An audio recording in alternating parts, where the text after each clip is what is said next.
नमस्कार, स्वागत है आपका गीतानंदन एकेडमी पर। मैं हूं अनुराग मिश्रा। अब देखिए, भारत आज उस डिप्लोमेटिक लेवल पर पहुंच चुका है जहां अधिकांश पड़ोसी देशों के साथ हमारे संबंध या तो स्थिर हैं या मजबूत हो रहे हैं। और ये सिर्फ एक पॉलिटिकल लाइन नहीं है, ये जियोपॉलिटिकल रियलिटी है। सबसे ताज़ा उदाहरण मालदीव्स, वही देश जहां कुछ महीने पहले तक इंडिया आउट जैसे नारे लग रहे थे। आज उसी देश ने पीएम मोदी का रॉयल स्टाइल में स्वागत किया। मालदीव्स के राष्ट्रपति मोहम्मद मुइज्जू, जो कभी भारत विरोधी बयानों के लिए जाने जाते थे, खुद एयरपोर्ट पर मोदी जी को रिसीव करने पहुंचे। ये वही नेता हैं जिनकी सरकार के कुछ मंत्रियों ने पीएम मोदी पर अपमानजनक टिप्पणियां की थीं।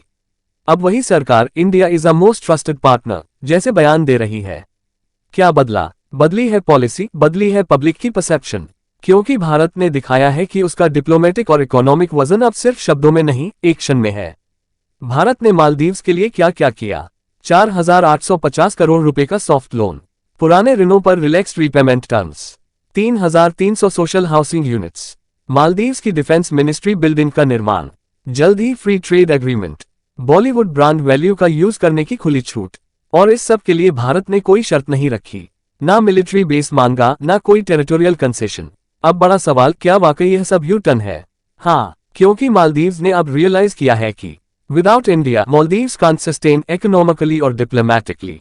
बॉयकॉट मालदीव्स की जो डिजिटल मुहिम चली, उसका असर सीधे तौर पर टूरिज्म रेवेन्यू पर पड़ा।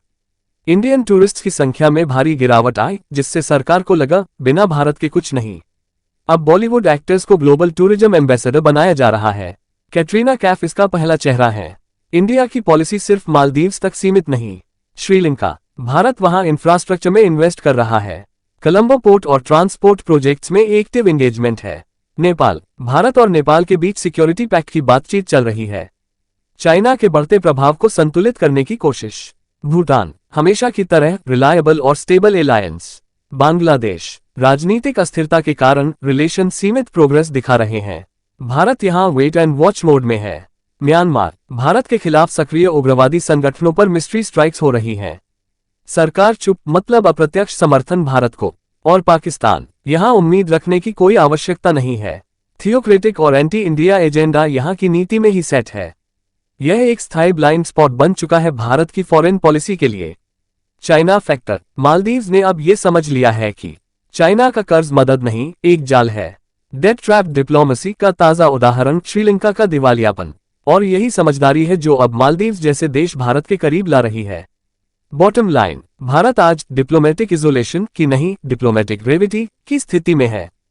हम आकर्षण का केंद्र हैं क्योंकि भारत आर्थिक मदद करता है, कोई छुपी हुई शर्त नहीं रखता, और पॉलिटिकल स्टेबिलिटी के साथ कूटनीतिक जिम्मेदारी निभाता है। और अब आपके लिए एक सवाल, हाल ही में कौन से दो एशियाई देशों के बीच टेंशन शुरू हुई है? आपके ऑप्शंस हैं Japan China, Thailand Cambodia, India north Korea, Japan Sri Lanka. सही उत्तर कमेंट में लिखिए। जिसका जवाब सही होगा उसको मिलेगा दिलहट। Thank you for watching Geetanandan Academy. मिलते हैं अगले एनालिसिस में। जय हिंद।